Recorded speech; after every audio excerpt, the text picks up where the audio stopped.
बहुत ध्यान देना। कई लोग पूछते हैं महाराज जी क्या घर में शंकर जी का शिवलिंग रख सकते हैं? रख सकते हो, मना नहीं है। जिसके घर में शंकर का शिवलिंग रहता है उसके घर में कभी बड़ा रोग प्रवेश नहीं करता। शंकर का शिवलिंग हो, पर शिवलिंग का भी प्रमाण है साहब। घर में जो भी मूर्ति होती है, जमीन ये जमीन है, इससे अंगूठे को उठाकर देख लो, हाथ को, बस इतनी बड़ी मूर्ति प्रतिमा स्वरूप घर के अंदर होना चाहिए, इससे बड़ी नहीं। क्योंकि बच्चा जितना छोटा होता है उसको उतनी व्यवस्था कम करना पड़ती है।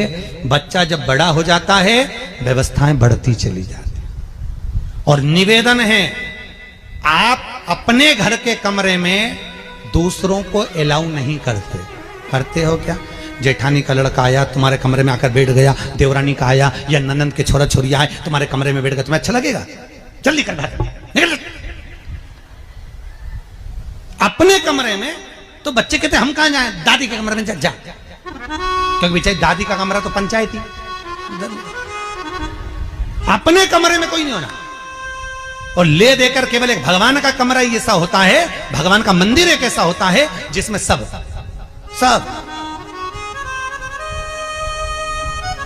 तीर्थ करने गई। कहां? रामेश्वर। गणेश जी भगवान शंकर से बोले पिताजी फिर तीर्थ गई है। शंकर जी बोले बेटा खसक के बैठ जा, पकड़ के लाती होगी। तीर्थ गई, वहां से रामेश्वर जी को ले आई। फिर बद्रीनाथ गई, वहां से पकड़ लाई। द्वारका गई, वहां से ले आई। इतना सारा देवी देवता एक ही मंदिर में, सारा पितर देव, ये देव वो देव सब बैठा। बेचारा ये सब खसकाया बैठा। इतना सा तो मंदिर, उसमें भी ऐसा फंसाया बैठा। और उसी में पानी का लोटा, उसी में जल सब रख गई। और मालूम पड़े वो लोटा भी लुढ़क गया, सब गीला हो गए। गणेश जी ने कहा पिताजी पूरे गीला हो गए। शंकर भगवान बोले बेटा अब तो आरती करके गई, कल ही आएगी। अब तो गई और सुबह से आई, इतनी सी शक्कर लिए, इतनी सी कटोरी में, और आरती भी कर रही शक्कर धर के, और दिया हाथ में, और इधर हाथ में घंटी, तन मन धन सब कुछ तेरा, मुंह से बोल रही तेरा, ऊपर से दिखा रही ठेंगा, समझना मत ही तेरा,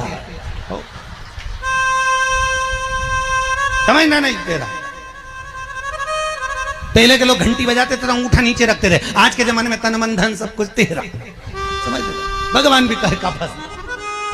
इतनी सी शक्कर, और सब भगवान के सामने एक इतनी सी शक्कर धर दी। गणेश जी के मैं खाऊं, राम जी के मैं खाऊं, हनुमान जी के मैं खाऊं, सब झगड़ रहा है। इतने में सब झगड़ रहे तो इन्होंने विचार करा, इनने खाने के चक्कर में अपनी किचकिच कराई। अब की बार ये किचन में जाओ तो अपन भी किचकिच कराओ।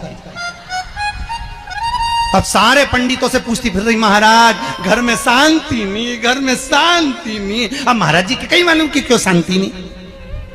जब देवताओं का किचकिच कराएगी तो तुझे कौन छोड़ेगा? जकर किचकिच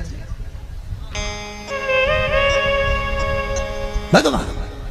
और बचा कुचा था तो वो दिवाली दशहरा आया, जन्माष्टमी आई, इतना सारा भगवान के थाली में रख के अचार लेके नटखंड बैठ गई। आज तो जन्माष्टमी है। और बच्चा कुचा तो पाउडर लिया कौन सा पीताम्बरी, उससे झगड़ ऐसा रगड़ूंगी पूरा साफ हो जाएगा। और जन्माष्टमी के दिन ऐसा रगड़ा भगवान कह रहे राधा आज मेरा जन्मदिन और ये मुझे घस रही। भगवान बोले अब घस लेने दे। राधा जी बोली कोई बात नहीं, बाद में मैं उपटन लगा दूंगी प्रभु। अब इसका जन्मदिन आंदे, जैसी करनी वैसी भरनी। अब खुद का जन्मदिन आया, शादी की सालगिरह आई, पति के साथ जा रही थी मंदिर में दर्शन करने, स्पीड ब्रेकर पे से ऐसी फिकाई, सब दूर से घस आई। 4 दिन तक हॉस्पिटल में पड़ी रही। सब मिलने आए, जीजी कैसे हो गया? मेरा तो बताओ मंदिर जा रही थी और घिसा गई। भगवान बोले तूने मेरे जन्मदिन पे घसा, तेरे जन्मदिन में मैंने घसा, हिसाब बना। और घस ले क्यों? भगवत भजन चित्त वृत्ति में परमात्मा में भाव होना चाहिए। निर्मल मन सो मोहि पावा, मोहि छल छिद्र कपट